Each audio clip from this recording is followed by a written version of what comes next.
ఒక మనిషి ఎప్పుడైనా చూడండి, ఎవరికన్నా తీసుకొచ్చి మైలు చూసి ఎప్పుడైనా రా చూపిస్తా అని చెప్పి ఇంటికి తీసుకెళ్ళి, ఇది బెడ్రూమ్, ఇది కిచెన్ రూమ్, ఇది బీరువా మొన్నే కొన్నాం, ఇది దాదాపు ఎంత ఉంటుందంటే మ్యాక్సిమం ఇది చాలా బాగుంది, ఎంత కొన్నారంటే అలా అడగాల, ఎంత కొన్నారంటే ఇంత కాస్ట్ ఉంటుంది, అది ఈ డబుల్ కట్ బెడ్ ఎంత కొన్నారంటే అది ఇంత కాస్ట్ ఉంటుంది, అది ఇక్కడ కదా అక్కడ ఫలానా ఊరు నుంచి తెప్పించాం, దాన్ని ఎక్స్ప్లెయిన్ చేసి మొత్తం అంతా మనం ఎక్స్ప్లెయిన్. ఎందుకు ఇలా చూపిస్తాం, ఎందుకు ఇలా చేస్తాం తెలుసా?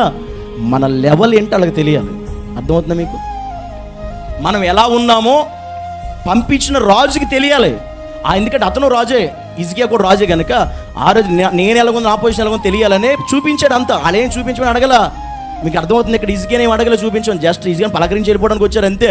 వచ్చిన మొత్తం లోపలికి తీసుకెళ్ళిపోయి మొత్తం అన్నీ చూపించేస్తే అంటే హిజ్కియా అది అలా చూపించడానికి ఉద్దేశం బైబిల్ క్లియర్గా రాశాడు దేవుడు. హిజ్కియా మనస్సును గర్వించి ఏదీ దాయకుండా సమస్తం వాళ్ళకి చూపించేశాడు.